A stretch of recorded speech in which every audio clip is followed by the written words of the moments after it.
You are one of the kings, if you will, of New York. 7 IPOs, 12 unicorns. You guys have 1.4 plus billion under management, invested in 450 companies. You watch the Super Bowl, there's like 6 commercials for the exact same products. Yeah. The first several $1 million that every startup used to raise to like lay this infrastructure, you now have for like $20 a month and push button. It's wild. Venture capital should exist to take risks that most people don't want to take.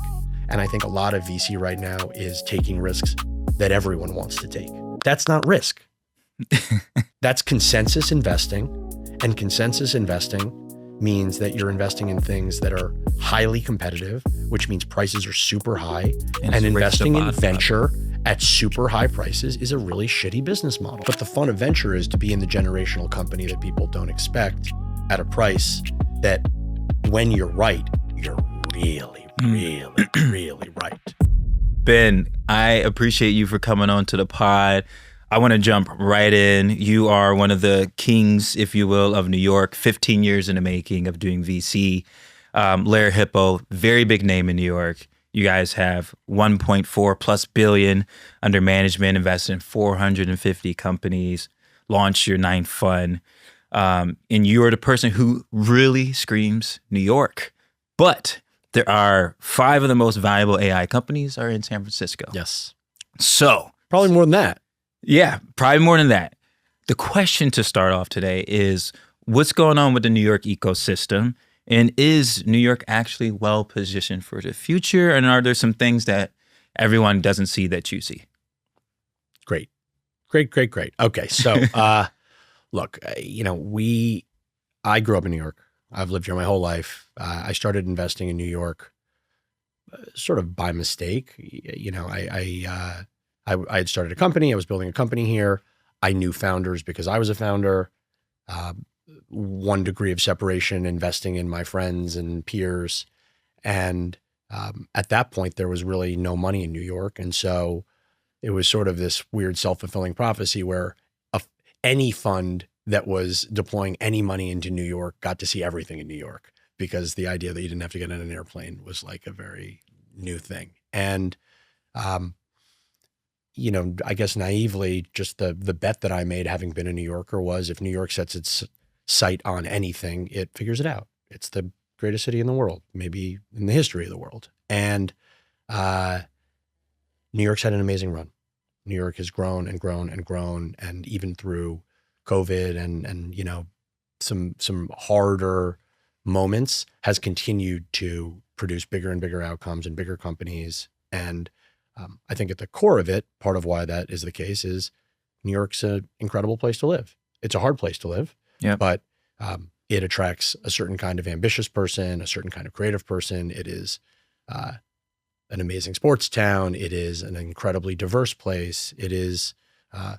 It's a really special place. And so I've continued to build our fund around this idea that New York is a place that companies are going to need to set up shop at some point in some way. Whether they're a San Francisco company or a New York company or whatever company, at some point you're coming to New York, you're building an office, your customers are probably here. Mm-hmm. And there's a bunch of talent that wants to live in New York for all the reasons that we just talked about. And so I continue to be a huge believer in this ecosystem. It is clear that the center of gravity for large language models and neolabs and a certain kind of 0.0001% of native AI talent is going to be in the Valley right now. And that is, that does not mean that New York is still not an incredible place to invest, that there's not going to be alpha here, that there's not going to be unbelievable companies built. But to pretend that San Francisco is not relevant, or is frankly not more relevant today than it was even 2 years ago, is silly, because San Francisco is having a big moment.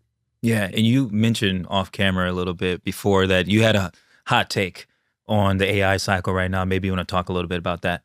Yeah, I mean, I actually think I said something and you said that is not a hot take, and then I said, okay, maybe this is a slightly hotter take. But look, I think what I said before was I do think that we have like really top tipped the market in this particular moment of AI, and that we actually are probably a little off the peak That is not to say that I don't think that companies like, Anthropic for one are going to be like, will one day probably be a Mag 8 or a Mag 9 or whatever it'll be, like one of the most important companies in the world. I do think that there are AI companies, by the way, and I think that there are smaller AI companies that will become much larger AI companies. But this moment of just enormous sums of money pouring into neo labs that are sort of productless and revenue modelless, at what seems like a sort of like, daily or weekly cadence. I think that we're on the backside of that. I think that we're now a little bit in that period of prove it in terms of where that efficiency is going to come from. We're seeing a lot of individual efficiency for people who have really leaned in. I think we're still waiting for some of the like game-changing business efficiency. I can say that at LH, we are, we're a Claude shop. We're getting a huge amount of value from it in a bunch of different places. I want to automate every repetitive workflow we have. It's doing incredible analytical work. I think that, we're going to continue to rely more and more on AI. We continue to deploy more and more into AI. I think we're at this incredible moment where you're going to see more services businesses really get sort of augmented and disrupted by AI. But I do think that like the fervor of just like go is gonna cool for a little bit. Mm-hmm. The war is not gonna is gonna partially contribute to that. And I think that's okay, and I think that's good. And a lot of infrastructure has been built. We sort of know who the big infra players are, at least from a model perspective. And it's going to be application time. And it's going to, and that's New York shine. And that's New York shine, by the way. Like me saying it's New York, that was actually what it was. Me saying that New York is going to be good at application layer is not a hot take. Everybody knows that because it's true. And the kind of talent that's in New York has always sort of flocked to application layer. And we're approaching that moment for AI, both in consumer and in different B2B applications. And that's exciting.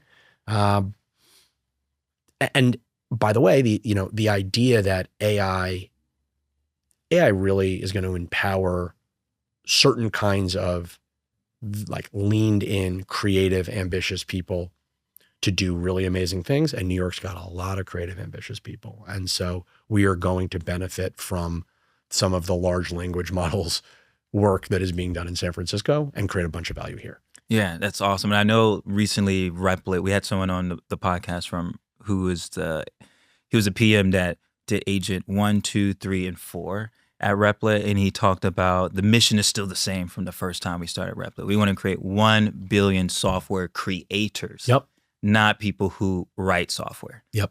And he had mentioned that this is that moment now where anyone can be creative. And I'm not sure if you saw what Replit's been doing. You can now do pitch decks. You can do viral videos, all in the IDE or in a chat. Yeah. It's wild. It's wild. And by the way, there's going to be 6 or 8 or 10 or 12 or 15 or 20 or 25 companies that have similar suites. And it's going to be this like tit for tat war going out and doing. I mean, you watch the Super Bowl, there's like 6 commercials for the exact same products. Yeah. It's like, some version of a website no code website builder. It's democratizing, the first several $1 million that every startup used to raise to like lay this infrastructure. You now have for like $20 a month and push button. It's wild. Yeah. The flip of that is you have more venture money being poured into the market than ever before in a market where theoretically it costs less to build a company than ever before. And so I can't help but think that there is already a lot of money in the ground that's going to zero, like a lot of money in the ground that's going to zero. And I don't think that the money that's going to zero is the OpenAI money or the Anthropic money. I mean, like a messy middle. I think there's a very, very, very messy middle and a bunch of companies that are, you have in this market right now, this sort of weird perversion, which is companies that raise more at higher prices for their first round are more successful. Get marked up more quickly. Yes. I think we have to really be careful with the delineation there. And by the way, they may appear more successful and they may scale revenue more successfully in the short term, but now I'm going to make myself sound like a 400-year-old dude. I've been doing this for a long time. Or as you mentioned at the beginning, we're on our 9th fund. We've actually lived through the cycle of you put money in the ground and a company goes and does all this different stuff and eventually has to actually sell, and someone gives them a check for $500 million or $1 billion or $2 billion and you create DPI. That is a really, really hard thing to do. And by the way, some of the funds that we look at that are and say these are the greatest funds in the history, the best things since sliced bread, actually have never driven a lot of DPI because it's really, really, really, really hard to go and actually close that gap. And, we saw this in 21. Very different. AI is very different than ZERP in terms of like why this should be exciting. At the least. Why this should be exciting. Like I don't want to just like say every bubble is the same, but there is certainly at some point companies get valued on some version of future earnings and margins matter and cash flows matter. And I feel like when you have these moments where it feels like there's, a run on the bank, a lot of that stuff goes out the window. And at some point, these companies that raise a seed to an A to a B on sub $2 million of revenue and are worth $2 billion on paper, like the rubber meets the road. Yeah. And so we'll see what all that looks like. And at LH, and by the way, we may be wrong, but like we stubbornly are trying to go and invest into companies that are doing things that we think are harder, that may have more sort of motor surface area if it works, that aren't necessarily going to have the sort of like 1 to 10 to 100 potential because of some of the dynamics in the markets, in spaces that maybe look less consensus. By the way, sometimes we get sucked into something really hot that we just love and we can't help ourselves. Shiny. By the way, and like, I do think that some of these founders that are raising money at high prices early know their worth. And that is why they like, there is some version of you get what you pay for, but I don't think that is, I think that there's a little bit of this mentality right now that is just like a general truth.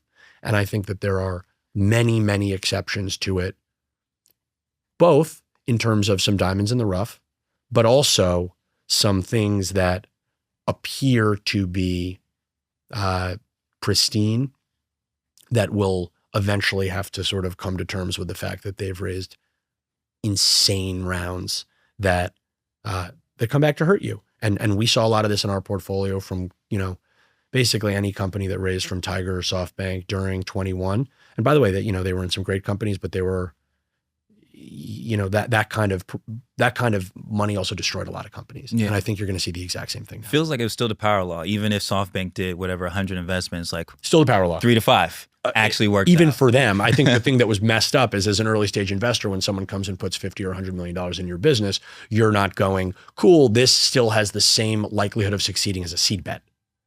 You're like, okay, cool. X percentage of seeds fail and a smaller percentage of A's fail and a smaller percentage of B's fail and a smaller percentage of C's. I think that like what happens in these bubbles is some of that math doesn't play out. Yeah. And you actually have a sort of rate of demise at Series C that in some messed up world looks more like what a seed failure rate should be. And that screws with the market. Wow. I did want to talk about any companies that Lerer's founding management teams or companies that are in the AI space or even in those spaces that you said are harder to do. And then after that, I would definitely want to jump into building a firm. Yeah. We have lots. I'll give a few examples. One is a company called Agodoto. Agodoto is building, it's hardware and software. They're building name badges with cameras, custom hardware, not impossible to create hardware, but their own hardware stack, putting it on workers at first in retail, in supermarkets, and sort of, pharmacy and whatever, that are in real time tracking inventory on the shelves and going out and understanding what's happening in the store. A massive, massive big data problem that you need AI for, in terms of how to sort of like parse that data and clean that data and make that data actionable. I say that this is a good example of that because there is a graveyard of companies that went and wanted to go sell into big supermarkets. And by the way, hardware, software solutions in supermarkets, for a lot of sort of Sand Hill Road, it's like, this is how long you look at the deck. Okay, cool. Next, Right. like, no, thank you. And what Ross, the founder, has done there is that he's really made it work. And he's gone out and he's got the biggest retailers to come in and do pilots and see value.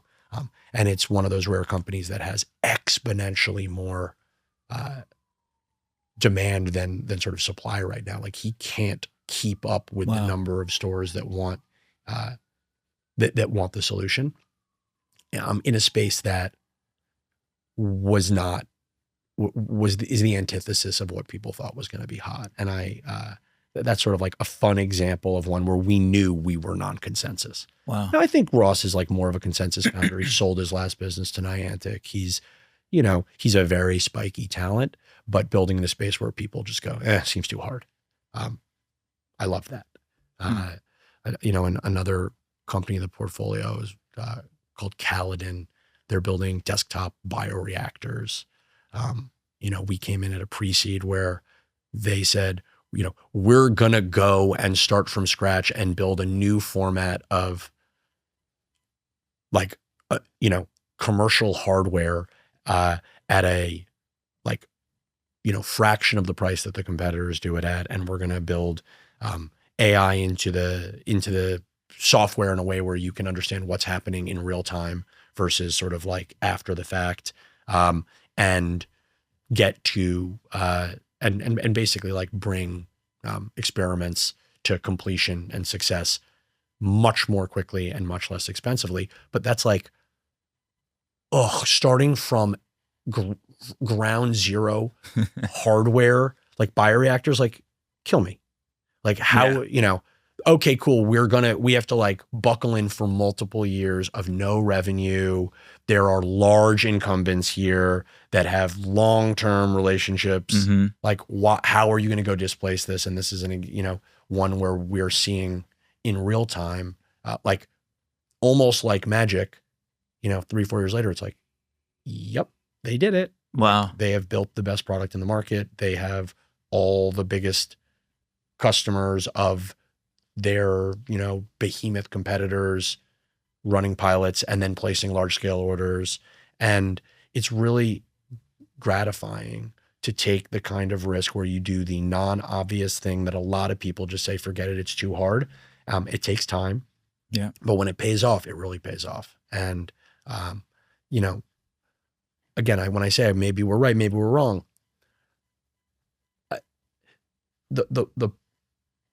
I believe that that's the way to do venture. Not the only way to do venture, but venture capital should exist to do things, to take risks that most people don't want to take. And I think a lot of VC right now is taking risks that everyone wants to take. And that's not risk. And that's consensus investing. And consensus investing means that you're investing in things that are highly competitive, which means prices are super high. And investing in venture at super high prices is a really shitty business model. Yeah. And by the way, that is not to say that there are some late stage firms that are picking exquisitely well and have a high hit rate of finding generational companies. And, we talked about Thrive earlier as like a New York fund that's done a really great job doing that. But for every group with real picking power and discipline and delineating like good from great, there is so much money going into not great right now, at rounds that would, the way the rounds are being structured, you would think that they are not only not great, you would think that they are like generational companies. And just statistically, there can't be that. There can't be. I mean, now look, the argument right now is like with AI, you're going to have more generational companies get built in a short period of time. Or the size of companies. And the size of company, right? And like and by the way, probably both true, but I think, but the fun of venture is to be in the generational company that people don't expect at a price that when you're right, you're really, really, really right. And, that's the dance. I like that. I want to pivot a little bit to talking about building a generational firm, because you've been talking about this. First part I want to talk about is the New York ecosystem. You could argue that Lerer has been one of the backbone pieces of the New York tech ecosystem.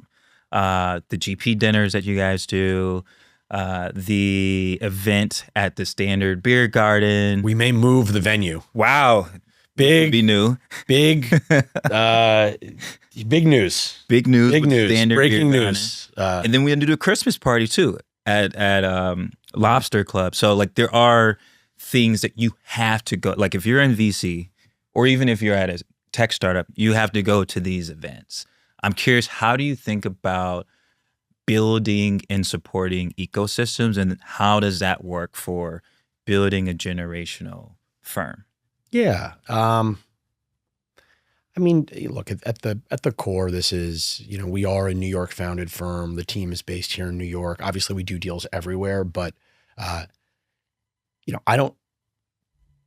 it's not like we're doing philanthropic work and here trying to, support New York because we're good people. Obviously, like I do that in other places and with Robinhood and charity stuff, but like at Lerer Hippeau, like the support of the New York ecosystem is because we believe it's a great place to build companies and make money for our LPs. Like that's what our job is.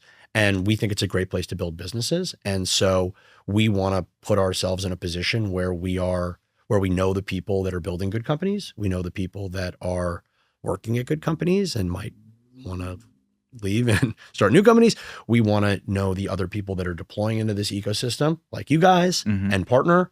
And so we try to create opportunities for these sorts of collaborations. We had an emerging manager dinner last night, and something that I love when we do these dinners is, yes, we get to meet and spend time with a bunch of folks who we want to sort of share deal flow with and see what they're up to, but they're also meeting each other.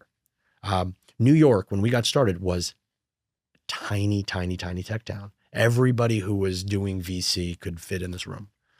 Wow. And now that's obviously not the case, but there is value in the community behaving like a community and helping each other and continuing to promote this as a place that great talent should want to live and work.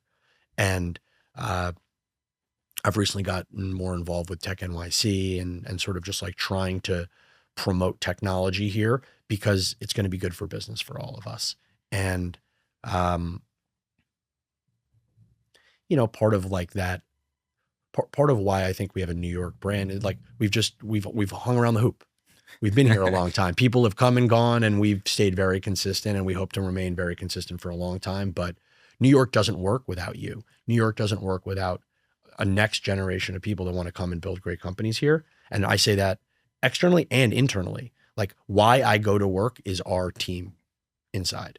Like building the next generation of great LH investors is the core of what my job is at this point. I love that. And this podcast is brought to you by Gunderson Detmer. For over 30 years, Gunderson Detmer has represented what's next. Built exclusively for the innovation economy, the firm is the #1 law firm in venture capital globally, partnering with leading investors and groundbreaking companies from start to scale.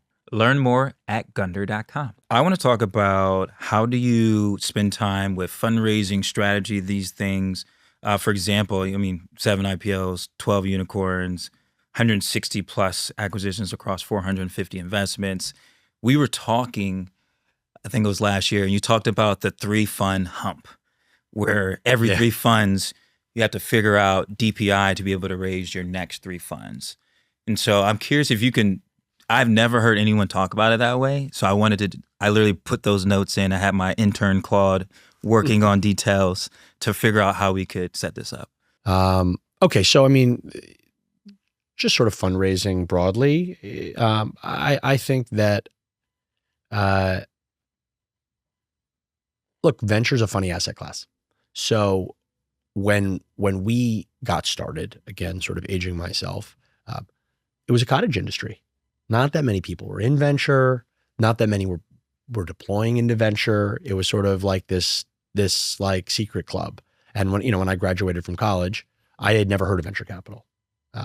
And obviously things have changed massively, sort of culturally, and the sort of celebrification of entrepreneurs and what Mark Zuckerberg and Elon Musk represent, and and sort of like VC Twitter and all this stuff has created, I think, just like much more cultural awareness of the asset class. And you go back and then people started to study the performance of the asset class when it was before it was sort of overfunded, and it was amazing. People are like, oh my God, like put me in that. Like that's an incredible place to deploy capital. And so you went from a certain class of, university endowments and like very sophisticated, sort of financial systems deploying into venture to it going really mainstream. And so now there's just like so much money around venture, and, there's still a lot of really smart money, and there's tons of really dumb money who don't understand the sort of like the cycles and the machinations and like get like how venture works. And so you have a lot of people coming in and out. Come in, you pour in 21, everything's going to the moon, everything's up. Tons of people want to deploy. Everybody is angel investing. Everybody is writing checks into all their friends' funds. ZERP ends. Zero. And Everything everyone goes to pulls back and everyone gets scared. And yes, you still have sort of like a core group of like endowment style investors that want to be in it, but everyone pulls back. And then AI comes, and now you have a bunch of other folks that just like want to hang around the hoop and play in the space, and will top tip this market, and then people will get scared, quantum or something, and leave, or whatever it will be. People will come and go. And I think that, when we were talking about your fundraise, something that I was just sort of stressing was, I don't think that money is just money. And I think that the quality of the folks that you raise from and the professionalism and the seriousness is really important. And, history says that the greatest fund in the world can have a terrible vintage and an amazing vintage, and a not great fund can have an amazing vintage and get lucky. And there's more, there's less consistency than like some other, like a great mid-market buyout fund or whatever. Like, and the reality is that, you're chasing alpha as any sort of an LP in this space. But the really sophisticated LPs understand that this is about backing people, and past performance is certainly valuable in terms of sort of understanding future performance, but it is not a straight line. And by the way, this part of why it's not a straight line is this business doesn't resemble what it was 8 years ago or 10 years ago. Changes so fast. And so if you're like making a bet on someone's fund performance from 10 years ago, what does that say about the future? By the way, if you're making a bet on what somebody's performance was 5 years ago, what does that say about the future? We're in a new world. And so I think the advice that I was just giving you is, don't take the shortcut. Don't take the easy money. Raise from people who you think are in this for the right reasons, that are long-term focused. Be really communicative and honest with them. Acknowledge when you make a mistake. Acknowledge when you're in a steep moment of learning. Treat them like humans. Care about the people, not just the sort of groups or the sort of whatever it is, the organization, but the humans.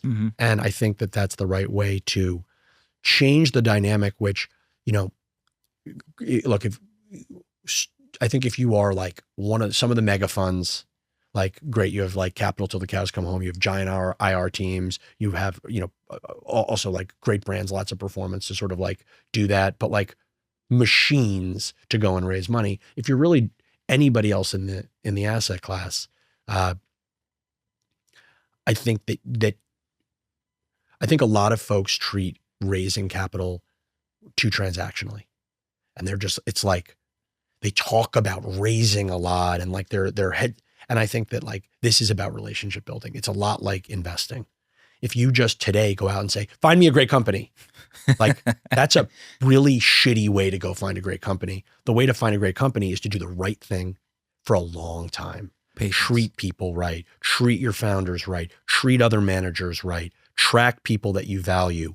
It's like little by little by little, you build the right to be in a great company. And I think that's the same thing with LPs, which is like, do the right thing by people for a long time.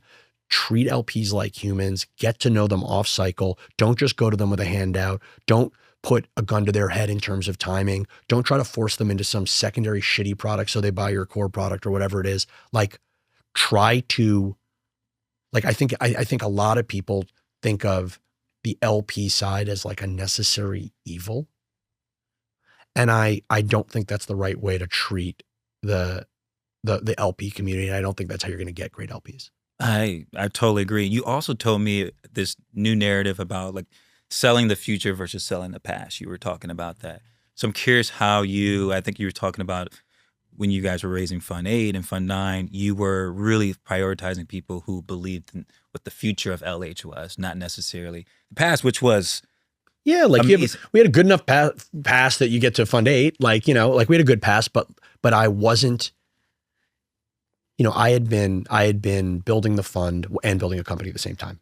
So I was, effectively part-time. I was 100% on both, as I would say, but like, that's not actually a real thing. And finally, when I sold my business 4 years ago, I sort of arrived full time to run the fund. And when I did, I learned a lot fast. It was the end of ZERP and a sort of period of a lot of triage for the whole industry.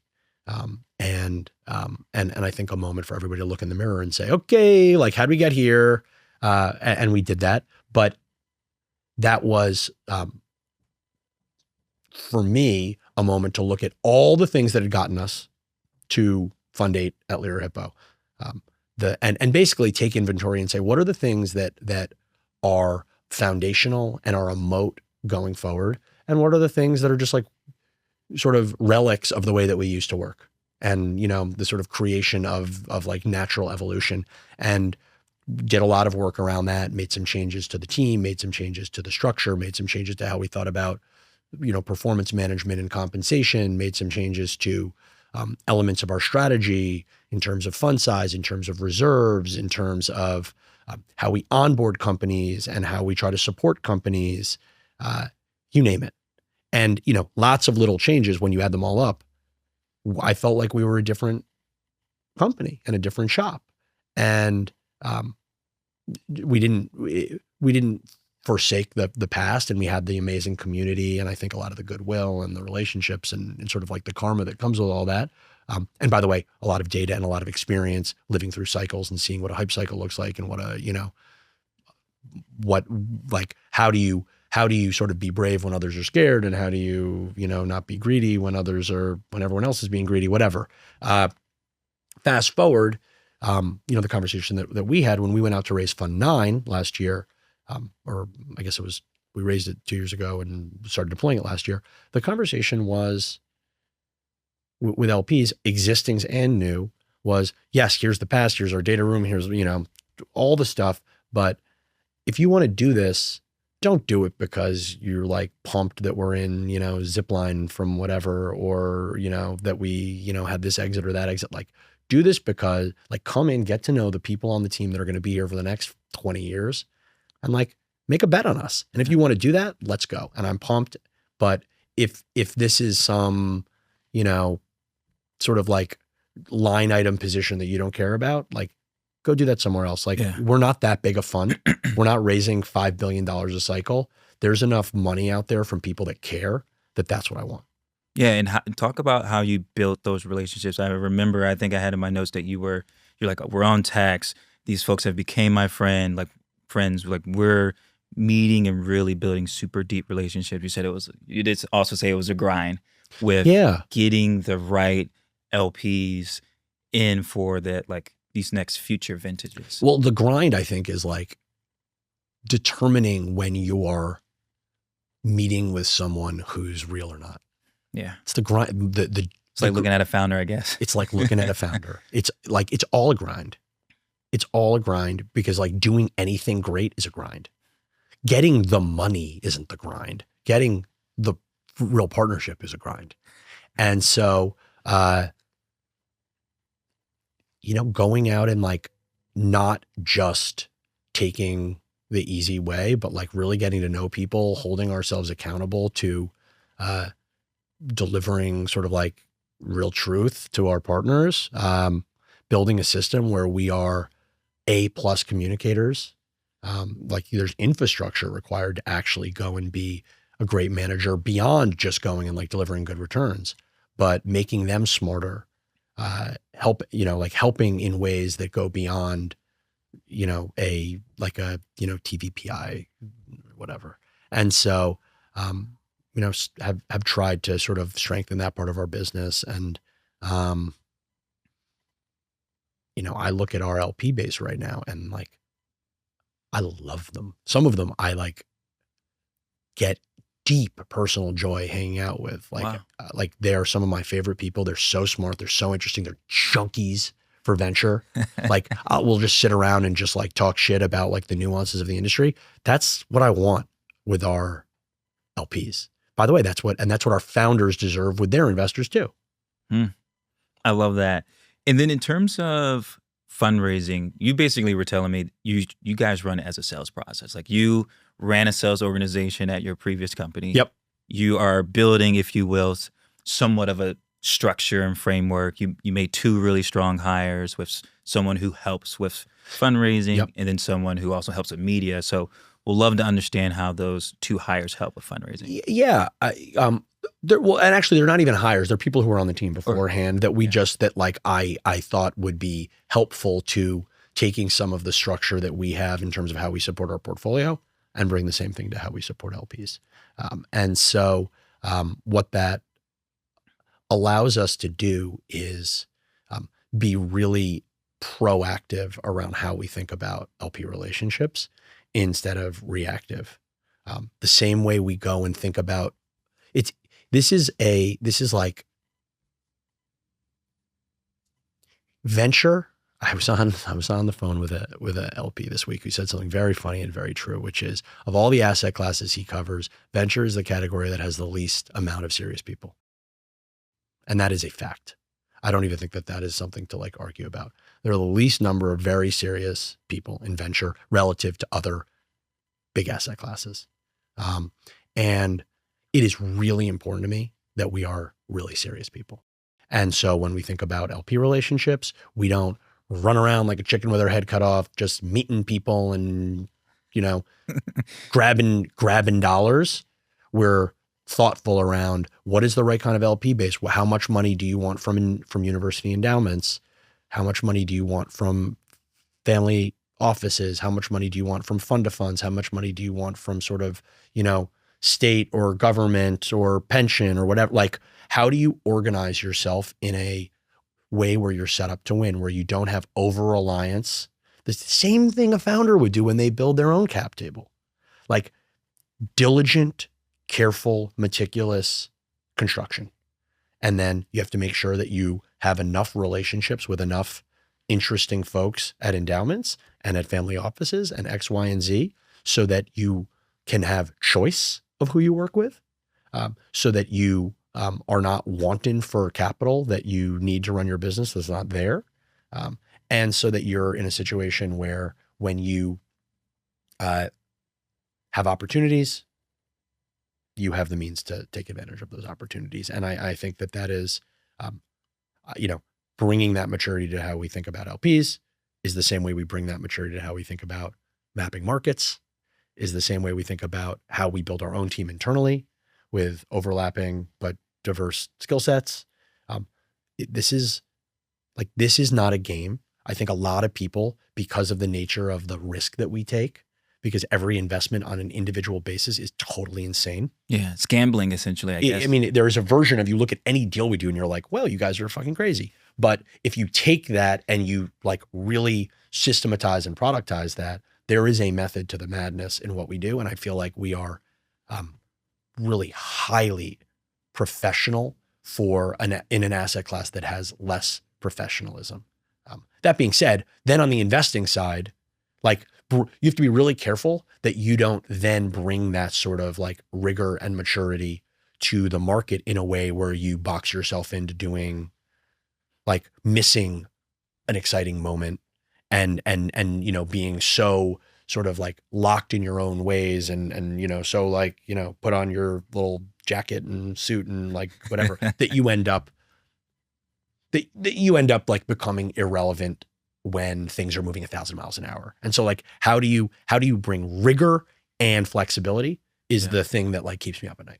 Yeah, the mental flexibility is something that we've been thinking about deeply at Harlem Capital. Like, how do we check in and say, do we keep doing this? Do we stop doing this? Is there something new that we should be doing, or there's new opportunities? So we think about that a lot. I do want to talk a little bit more about deals. You had this moment that I was researched where you call it like a jealousy moment, where it must be from your builder days. Like if you meet a founder and you're kind of jealous that you wish you had invested in that idea or built that idea. I wish that like that was my company. Yeah. Right. When's the last time you had that feeling, and what was it? Was it the founder? Was it the market? I'm curious if you had that feeling recently. I think I have little elements of it a lot, where I meet someone, I'm like, that looks so fun. It looks so fun. It looks like it's just a moment where I remember what it's like to be a part of something that has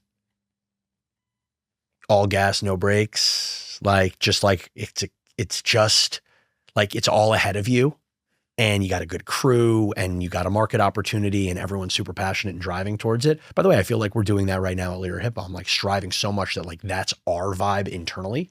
But I'll go and look at a company and I'm just like, this is fun. And, you know, I also, as a former builder, have these moments where I'm like, ooh, if I was the CEO of this company, this thing would rip. Rock. Which, by the way, is a total trap. A total trap. Because then like we back someone who's like not the right person, and I'm like, you just really like the industry. Yeah, and I'm like, oh shit. Like this, am I supposed we should incubate this idea. This is my job or something? So, you know, we have to fall back on like, you have to love the person, not the idea. But the Holy Grail is when it's both. You know, we have a little thing right now that we're not exactly incubating, but that we like helped put a founding team together in consumer. Mm-hmm. And the brand is going to be so fire. And consumer tech? Nope. Consumer product. Physical. I have a question around that. So physical.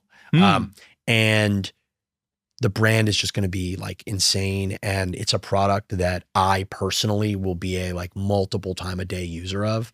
And so it's just a fun one for me, because I'm like, I'm not building it. The team is so capable and great, but we're the only investor. We sort of have this like interesting seat at the table. They work out of our office. I'm like watching this thing sort of like start to come to life, and it's fun. It like scratches a little of that like operator, like, you know, consumer operator itch for me in a way that is, I think, actually productive and not distracting to like the actual job.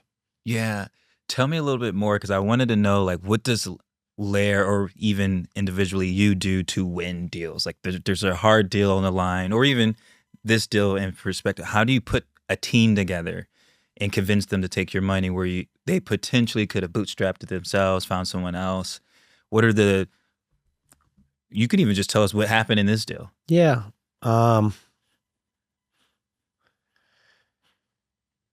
You know, I may sound like a jerk.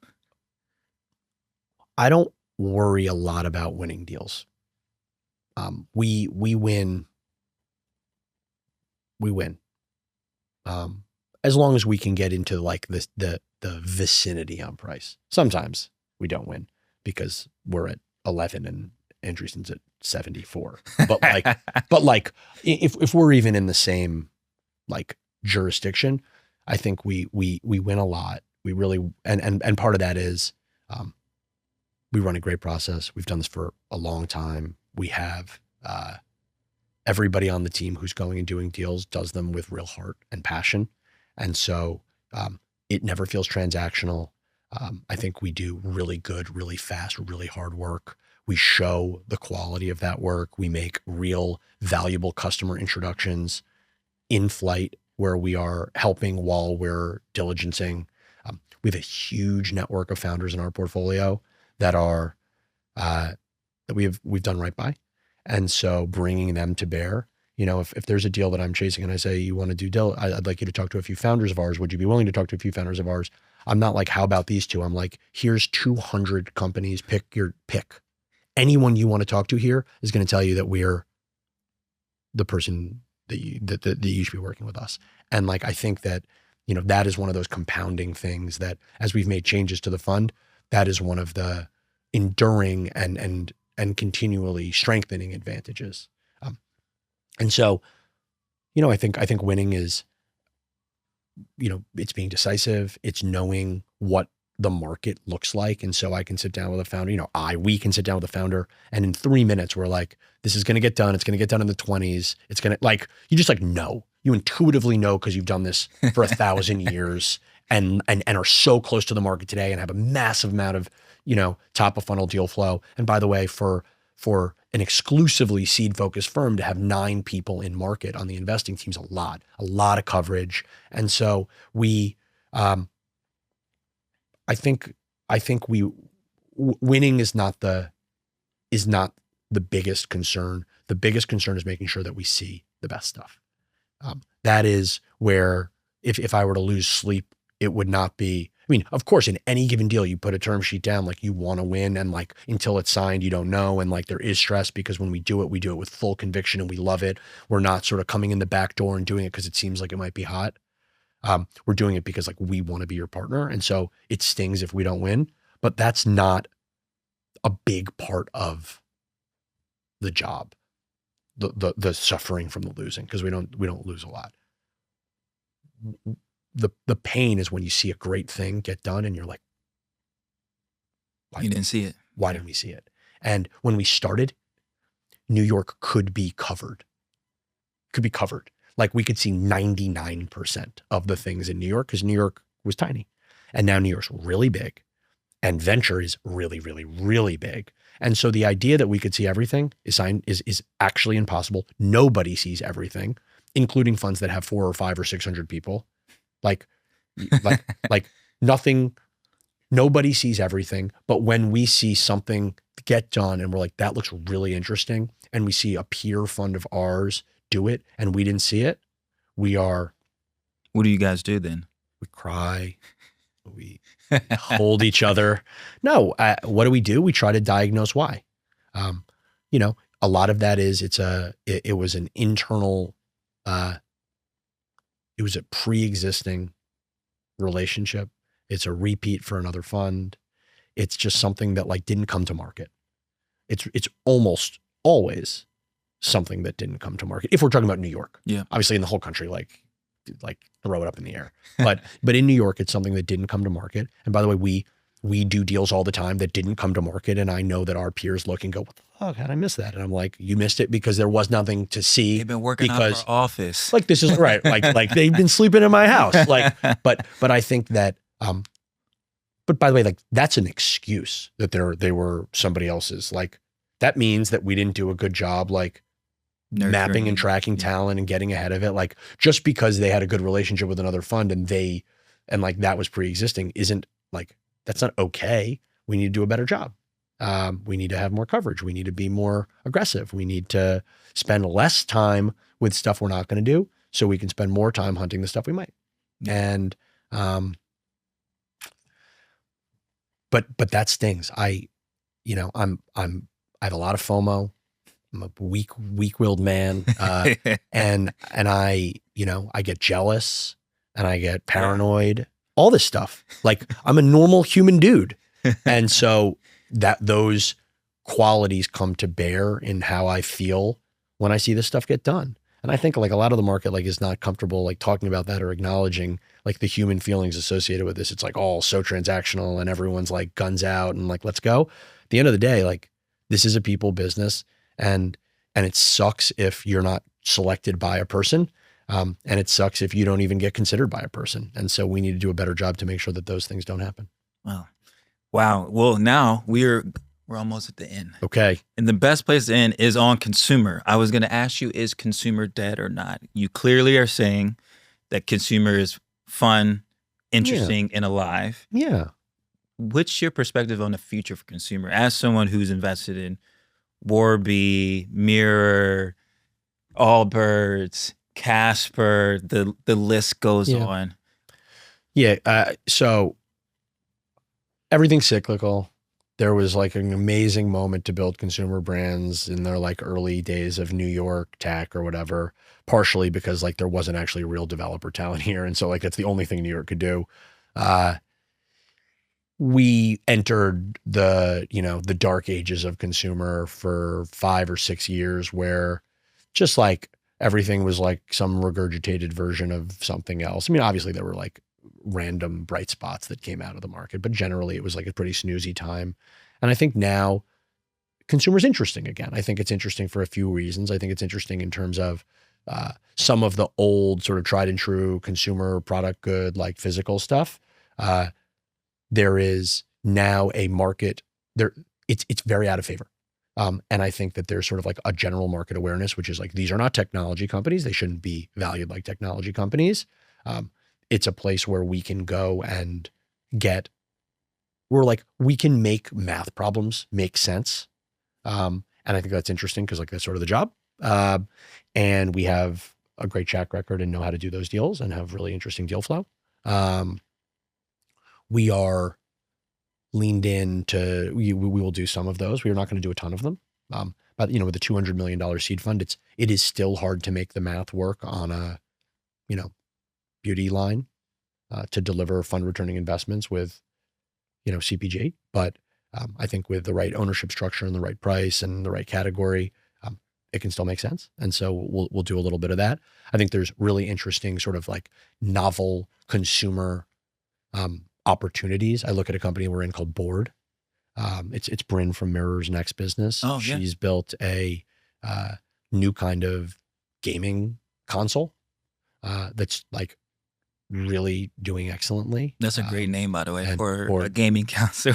Bryn knows how to name them. Mirror, Board. She tells you exactly One what word only. you're getting. And she's it's a really interesting one. And I think a cool example, again, it's venture. It's like, okay, you're going to start from scratch and create an entirely new gaming ecosystem for the home and a new form factor that hasn't existed, and take it from an idea in your brain to a physical product living on the table and like a developer ecosystem and all this stuff. And like, she's done it, just raised a, Lightspeed just led the A, and she's like at it.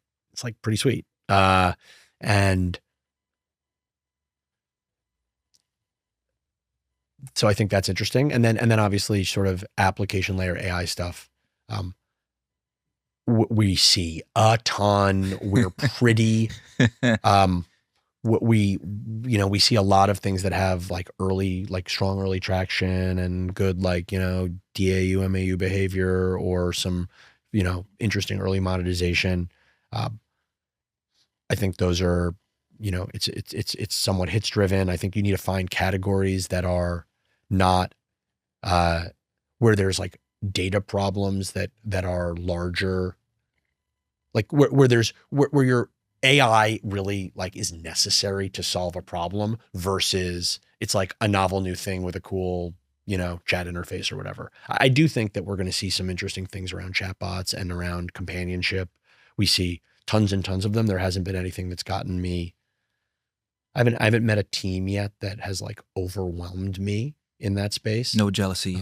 Not extreme jealousy.